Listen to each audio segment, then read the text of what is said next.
Sometimes, it's not the grand gestures that change a life, but the smallest ones. A smile, a kind word. A moment so fleeting you barely notice it, until years later, when fate reminds you it was never small at all. Oh. Have you ever wondered? If a stranger remembers you, not as you are today, but as you once were, a child, an echo of a forgotten kindness? What if that memory quietly shaped their entire life? And what if by chance that person now controlled your future, without either of you realizing the connection? If stories of fate, hidden ties, and the extraordinary power of kindness intrigue you, then stay with me. Like this video, subscribe to the channel, because what you're about to hear might just change the way you look at the strangers passing by you every single day. This is the story of Lena and Ethan, a story that began 25 years ago, with words spoken by a child and resurfaced decades later in the most unexpected place. San Francisco's skyline shimmered against the fading light. As Lena quietly wheeled her cleaning cart into the marble lobby of Wilson & Blake, one of the city's most powerful law firms. At 25, Lena had mastered the art of being unseen. She moved through the corridors like a shadow, emptying trash bins, polishing desks, leaving no trace of her presence. The job wasn't glamorous, but for someone who had grown up bouncing between foster homes, survival meant taking whatever work she could find. Diners, grocery stores, walking dogs in the rain.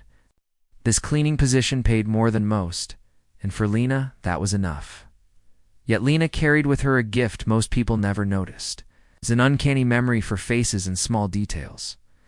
She remembered the security guard's stories about his daughters' ballet recital. She remembered the receptionist's collection of vintage postcards. She remembered the IT guy's homemade kombucha deliveries on Wednesdays. She remembered everyone, but she was certain no one remembered her. Why would they? She was just the cleaning girl, invisible, replaceable, forgettable, her building manager made that painfully clear on her first day. "You're too quiet," he told her gruffly. "Quiet ones never last. Do your job, don't ask questions, and stay out of places you don't belong." The only person who ever seemed to see her was Charlotte, a young assistant with a warm smile and too many dreams. For the office she worked in, Charlotte often shared her lunch and her stories about office gossip and her hope to study law one day. Once, she even suggested Lena apply for the firm's scholarship program, which was open to all employees, even the cleaning staff. Lena had laughed softly, brushing off the idea.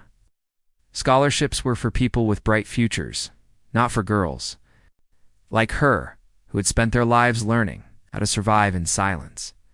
And then came the night that would change everything. It was a Tuesday evening in late autumn. Lena checked her shift schedule and froze. One assignment stood out. Office 812, deep cleaning. Her pulse quickened. Office 812 was the CEO's private office, a space usually cleaned only on tightly scheduled Fridays and never without permission. She read the slip again. It couldn't be right, but arguing with instructions was more dangerous than obeying them. So, at 8:30 p.m., when most of the firm's upper floor was deserted, Lena pressed the button for the executive level. Elevator opened to silence. Plush carpet muted her footsteps as she wheeled her cart down the long hallway toward the corner office with the polished brass nameplate. Ethan Blake, Chief Executive Officer. Something about that name tugged at the back of her mind. Familiar. Yet buried deep in memory, she hesitated, hand hovering over the door handle. She had no idea that what she was about to uncover would unravel. Secret, 25 years in the making. A secret that tied her forgotten childhood to the most powerful man in the building. Company communications and his face on the firm's website. She knocked gently. No answer. She tried the door unlocked. The office was dark, except for the ambient city light filtering through floor-to-ceiling windows. She decided not to turn on the overhead lights, working instead with her small cleaning lamp. The office was immaculate, barely looked used. She dusted the shelves, wiped down the glass table, and approached the large mahogany desk. As she carefully arranged the items after cleaning, something caught her eye. A silver frame partially hidden behind a stack of folders. She moved the cleaning cloth over it and froze. The photograph was old, the edges worn. Two children, eh? Boy and a girl, sitting on a bench outside what appeared to be an institutional building. The girl couldn't have been more than 6, with dark curly hair and a gap-toothed smile. The boy was older, perhaps 9 or 10, thin and serious-looking. Lena's hands trembled. The girl in the photo was her. She'd recognize that building anywhere. Evergreen Children's Home, where she'd spent 3 years before being placed with her first foster family. But the boy, she squinted, trying to remember. There had been so many children coming and going. Suddenly the office door swung open. Mr. Rock stood in the doorway, face tight with anger. "What are you doing in here?" he demanded. Lena quickly. "Set down the frame. I was just cleaning. It was on my schedule." Snatched the paper from her hand. "This is for 712, not 812. Can't you read numbers?" "I'm sorry, I thought." "You're not paid to think. You're paid to clean the assigned areas." His eyes narrowed. "Did you touch anything on Mr. Blake's desk?" "No," she lied. "Just dusting." Mr. Rur's expression was suspicious. "Finish up and get out, and if I catch you in here again without proper authorization, you'll be looking for another job." Lena nodded, heart pounding. As she gathered her supplies, a single question burned in her mind. "And Blake Law Firm have a childhood photograph of her? I know you're probably wondering the same thing I am right now. How could these two lives possibly be connected? What's the story behind that photograph? If you're finding this mystery as intriguing as I do, take a second to hit that like button while we continue this journey together. Trust me, what happens next changed both their lives forever." Sleep evaded Lena that night. The photograph played on repeat in her mind. Her younger self smiling despite everything, sitting next to a boy she couldn't quite remember. What was his name? Why did the CEO have this picture? Was it even her? Or just someone who looked similar? The next morning, Charlotte found Lena in the break room staring absently into her coffee. "Look like you've seen a ghost," Charlotte said, sliding into the chair across from her. Lena hesitated. Trust didn't come easily, but Charlotte had been nothing but kind. Quietly, she recounted the previous night's discovery. Charlotte's eyes widened. "Wait, you're saying you found a childhood photo of yourself on Blake's desk? That's weird. Maybe it's not me," Lena said. "Damn, maybe I'm imagining things, or maybe there's a connection you don't know about." Charlotte pulled out her phone. "Let me do some quick research." Lena watched as Charlotte's fingers moved rapidly across the screen. After a few minutes, Charlotte looked up, her expression serious. "So Ethan Blake wasn't always Ethan Blake," she said. "His birth name was Ethan Carter. He was adopted at age 12 by the Blakes, a prominent family in Boston. Before that," she paused. "He was in the foster system." "Evergreen," Lena whispered. Charlotte nodded slowly. "There's a mention in this alumni spotlight article. He spent 3 years at Evergreen Children's Home in San Francisco before his adoption." As a revelation hit Lena like a physical force. He had known him, or at least they had shared the same space, breathed the same air, perhaps even spoken to each other. "I need to know more," Lena said. "Why would he keep that photo all these years?"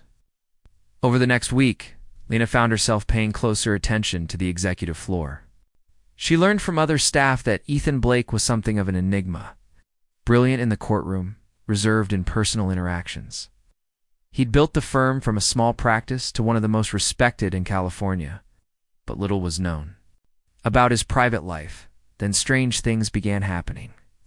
First, Lena's cleaning schedule was permanently changed. She was now assigned to the main floors with better hours and higher pay. Then she received notification of unexpected health insurance coverage, a benefit typically reserved for full-time employees, not part-time cleaning staff. "Someone's looking out for you," Charlotte commented when Lena showed her the insurance letter. "And I think we both know who." "But why?" Lena asked. "He hasn't even spoken to me." What Lena didn't know was that Ethan Blake had recognized her the moment. Her application had crossed his desk 3 months earlier. Not immediately, her adult face was different from the child she'd been. But something about her name and background had triggered a memory he'd kept buried for decades that night in his office. Alone with the photograph he'd treasured. 4:25. Years Ethan had made a phone call to Human Resources. "I want all the information we have on Lena Hope," he'd requested. and I want her transferred to a better position with full benefits, effective immediately. The HR director had been confused, but compliant. May I ask why, sir? Ethan had paused, looking at the photograph. Because she once saved my life, though she probably doesn't remember it. Meanwhile, Mr. Rock had grown increasingly suspicious of Lena's sudden favorable treatment. He cornered her one evening as she was finishing her shift. I don't know what game you're playing, he said, voice low and threatening. But people like you don't suddenly get special treatment around here. Without a reason? I'm just doing my job, Lena replied, attempting to move past him. Is that what they call it? His implication was clear, getting cozy with the boss. I've seen your type before, thinking you can sleep your way to the top. Lena felt heat rise to her face. That's not what's happening. Then explain the schedule. Change the benefits. He stepped closer. I've worked here 15 years. I know how things work. Maybe you don't know everything, Lena said, surprising herself with her boldness. Mr. Rock's eyes narrowed. I'm watching you, Miss Hope. One wrong move. I'll make sure you're out of here faster than you can clean a toilet. Word of the confrontation spread quickly through the support staff. By the following day, rumors were circulating about Lena's supposed relationship with the CEO. Some staff began avoiding her. Others watched her with curious eyes. Only Charlotte remained steadfastly by her side. This is ridiculous, Charlotte fumed during lunch. Just because you got a schedule change. People get schedule changes all the time, not people like me, Lena said quietly. What does that mean? Invisible people? Forgettable people? Charlotte put down her sandwich. Is that really how you see yourself? Before Lena could answer, the break room door opened and several associates entered. Their conversation dying when they spotted Lena. She quickly gathered her things. I should get back to work, she mumbled. As the rumors escalated, Mr. Rock became more emboldened. He began documenting every minute Lena was late, every spot she missed while cleaning, building a case for her termination. By the end of the week, he had scheduled a meeting with HR to discuss her performance issues. Didn't expect was for Charlotte to appear at that meeting, armed with evidence of his harassment. If anyone should be under review for their behavior, it's Mr. Rock, Charlotte stated firmly to the HR director. He's been targeting Lena with unfounded accusations and creating a hostile work environment. Mr. Rock's face wrined. She's getting preferential treatment for no reason. Everyone knows there's something going on between her and Blake. There's nothing going on, Charlotte insisted. And if you'd ever been at the bottom looking up, you'd know what it feels like to be invisible. People like Lena don't ask for much, just to be seen as human beings. The HR director looked uncomfortable. These are serious allegations on both sides. I'll need to bring this to Mr. Blake's attention. Fine, Mr. Rock said confidently. Let's see what he has to say about his little cleaning lady. Little did he know, Ethan Blake had already been planning something that would change everything. The following Monday, an all-staff meeting was announced. Mandatory attendance for every employee, including support staff. The large conference room was packed with executives and partners seated at the table, while associates and staff lined the walls. Lena stood in the back corner, wishing she could disappear. She could feel the curious glances, hear the whispered speculations. Mr. Rock stood nearby, a smug expression on his face. Ethan Blake entered the room, tall and commanding. His tailored suit. The room fell silent. He looked nothing like the skinny boy in the photograph, but there was something in his eyes. A depth, a sadness, perhaps, that seemed familiar to Lena. Thank you all for coming, he began. Today I'm pleased to announce a new initiative at Wilson and Blake. One that's very personal to me. He paused, his gaze sweeping the room before continuing. Many of you know our firm's commitment to pro bono work for children in the foster system. What you may not know is why that cause is so important to me. 25 years ago, I was one of those children. A murmur rippled through the room. Ethan continued, his voice strong despite the personal nature of his disclosure. I spent 3 years at Evergreen Children's Home before I was adopted. Those were dark times for me, times when I questioned whether my life had any value at all. He took a deep breath. One night I made the decision to end my life. The room was completely silent now. Lena felt a strange tightness in her chest, a memory stirring at the edges of her consciousness. I had it all planned out, but as I was about to act, a little girl found me. She couldn't have been more than 6 years old, but she sat down next to me and asked why I was crying. Ethan's voice caught slightly when I told her no one would miss me if I was gone. Do you know what she said? Reached into his pocket and pulled out a small, worn piece of paper. She said I would miss you, and maybe you're supposed to grow up and do something really important that helps people like us. Then she gave me this. He held up the paper, a childish drawing of a sun with a smiling face. For 25 years, I've kept this drawing and a photograph of the two of us taken the day before I left Evergreen. For 25 years, I've built this firm with her words in my heart, hoping someday I might repay that debt. Ethan's eyes found Lena in the back of the room. Today, I'm announcing the creation of the Lena Hope Scholarship Fund for employees and their families who have experienced the foster care system. This program will provide full educational support for those seeking to advance their education and careers. Gasps and murmurs filled the room. All eyes turned to Lena, who stood frozen in shock. Lena, Ethan said directly to her, you probably don't remember that day, but I do. You've saved my life with simple kindness, and I've carried your words with me ever since. Today I want to return that favor by saying you deserve to be seen, to be heard, and to have every opportunity to become whoever you want to be. Tears streamed down Lena's face as the memory finally surfaced. Sad boy on the roof, her childish attempt to comfort him, the drawing she'd made in crayon. From his position against the wall, Mr. Rock stared in disbelief, the smug expression gone from his face. Charlotte squeezed Lena's hand, whispering, "See, you were never invisible." The conference room erupted in applause. Colleagues who had previously avoided Lena's gaze now looked at her with newfound respect, but Lena barely noticed them. Her eyes remained locked with Ethan's, a silent understanding passing between them. The recognition of two souls who had once kept each other, afloat in the darkest of waters. As the meeting dispersed, Ethan approached her. Up close, she could see the shadow of the boy he had been, in the curve of his jaw, in the slight hesitation of his smile. I hope I didn't embarrass you, he said softly. Lena shook her head, finding her voice. You remembered me all this time? How could I forget? You were the only person who saw me, really saw me during those years. He paused. When your application came across my desk 3 months ago, I couldn't believe it. I had to check your background twice to be sure. That's why you kept the photo, Lena realized as a reminder that sometimes the smallest kindness can save a life. He smiled, though I admit I never expected to see you again. I don't remember much from those days, Lena admitted. But I do remember a boy who looked sad. I remember wanting to make him smile. You did more than that. You gave me purpose. Over the next few weeks, a remarkable transformation took place at Wilson and Blake Law Firm. The scholarship program was formally established with Lena as its first recipient. She enrolled in night classes at the local community college, taking her first steps toward a degree in social work. More surprisingly, Mr. Rock approached her one afternoon as she was finishing her shift. Miss Hope, he began stiffly. I owe you an apology. Lena looked up, startled.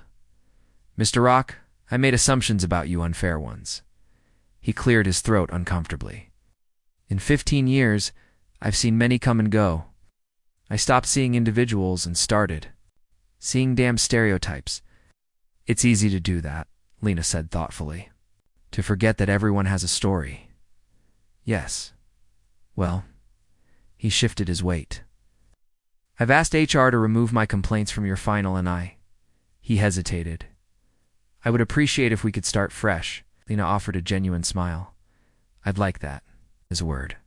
Of the scholarships spread throughout the company, other employees began to share their own stories of hardship overcome, of unexpected kindnesses received. The firm's culture slowly shifted toward one of greater openness and support.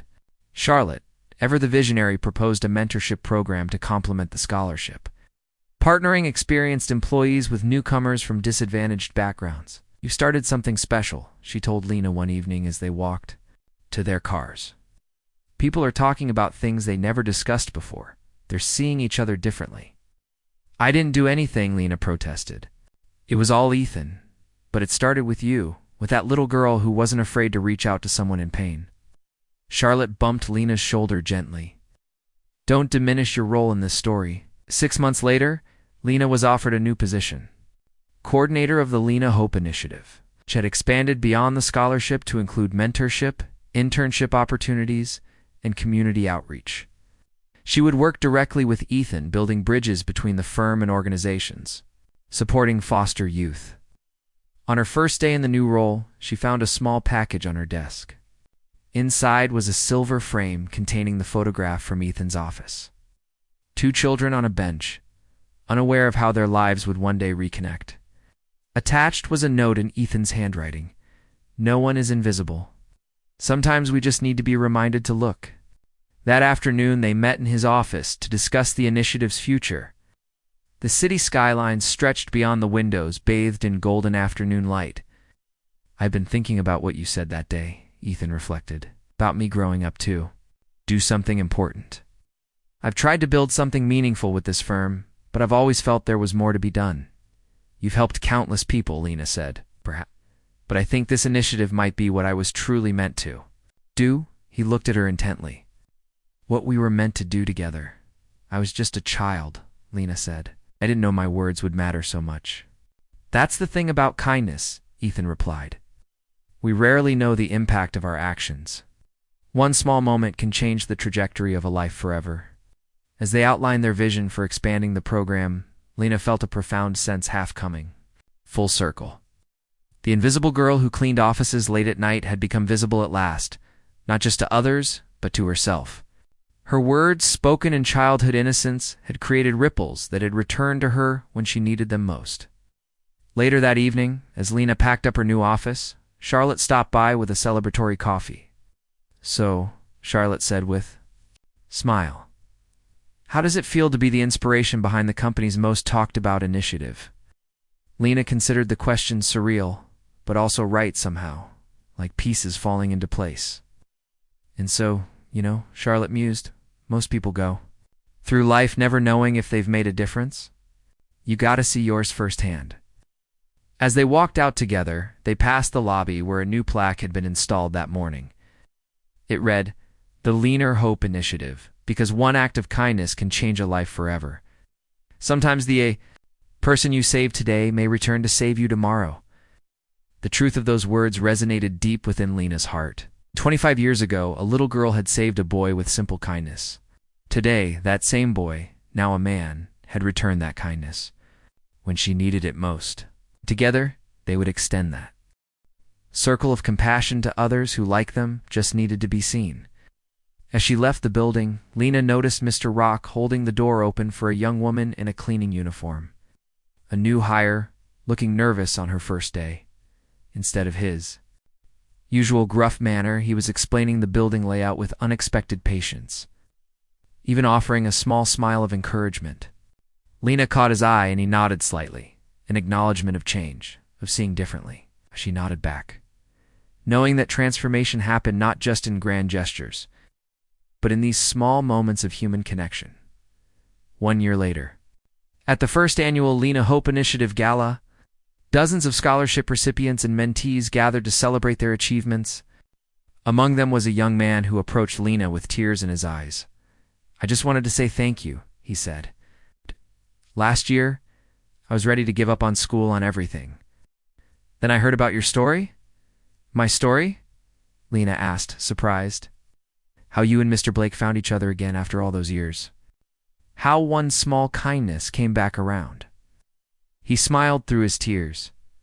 "It made me wonder if maybe I'm meant to be here too. If maybe I could grow up to do something important someday." As Lena watched him walk away, she felt Ethan's presence beside her. "Another ripple," he said quietly.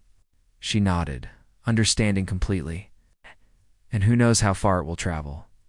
In the soft glow of the evening, surrounded by lives being transformed, Lena finally felt the truth that had eluded her for so long. No one is invisible when we truly see each other. Add, red, send. Sometimes the light we offer others in their darkest moment returns to illuminate our own path when we need it most. With just one act of kindness, you can forever change someone's life, even if you never know it. No one is truly invisible. Sometimes you're the light someone is desperately holding on to in order to live. As we close this story of Lena and Ethan, I hope it serves as a reminder that we all have the power to change lives. Sometimes with words and actions we might forget, but others will remember forever. If this story touched you, perhaps theirs. Someone from your past who deserves to know the difference they made in your life. And if you enjoyed this journey with me today, I'd be honored if you'd subscribe to join me for more stories that remind us of our shared humanity. Until next time, remember, no one is truly invisible. Sometimes we just need to look a little closer.